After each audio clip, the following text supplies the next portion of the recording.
তো hello everyone, আমি রিয়া। আমার একটা নতুন ভিডিওতে তোমাদের জানাই অনেক ওয়েলকাম। তো আজ চলে গেছিলাম আমাদেরই এক পিসিমণির বাড়িতে। তাদের বাড়িতে ছিল মহোৎসব অনুষ্ঠান, তো সেখানেই গেছিলাম খেতে। আর বাড়িতে এসেছি রাধাকৃষ্ণ, তাই এই উপলক্ষে হচ্ছে একটা বড় মহোৎসবের আয়োজন।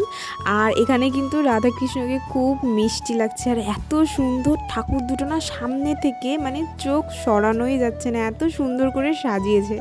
তো যাই হোক, এখানে এখন ঠাকুরগুলোকে তোলা হচ্ছে। আর এই পুচকিটা হচ্ছে এই বাড়িরই মানুষ, এত কাঁদে, কিন্তু আমার ক্যামেরাটা দেখে এক নিমেষে তার কান্নাটা বন্ধ হয়ে গেল। যাই হোক, খুব কিউট। আর আমরা কিন্তু সব ফ্যামিলি মেম্বাররা মিলে সবাই গেছিলাম, মানে আমাদের ঘরের সবাই নিমন্ত্রিত ছিল। আর এখানে কিন্তু সব তিলক কেটে বসে রয়েছে। আর আমার এই ননদটার একটু মনটা খারাপ যে আমাকে কেন তিলক কেটে দিল না। যাই হোক, তারপরে আমরা একেবারে খাওয়া দাওয়ার দিকে চলে আসি।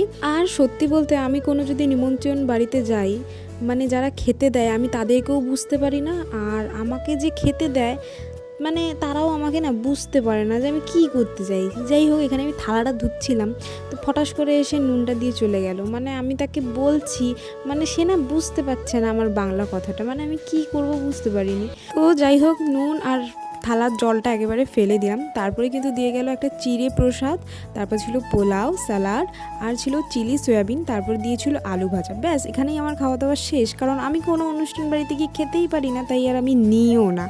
অনেক খাবার দাবার ছিল, সাদা ভাত ছিল, আরও অনেক কিছু ছিল, আমি কিচ্ছু নিইনি। মহোৎসবে যারা খাও তারা অবভিয়াসলি জানবে যে কেমন খাবার দাবার হয়। আমি একদম খেতে পারি না, মহোৎসবের খাবার বলো বিয়েবাড়ির খাবার বলো, আমি একদম খেতে পারি না, তাই নিয়েও নি। লাস্ট পাতে নিয়েছিলাম একদম চাটনি, পাঁপড়, মিষ্টি। ব্যাস, আমার খাওয়া দাওয়া শেষ। তো ভিডিওটা দেখতে দেখতে একটা সাবস্ক্রাইব করে দিও। দেখা হচ্ছে নতুন একটা ভিডিওতে, ততক্ষণের জন্য টাটা।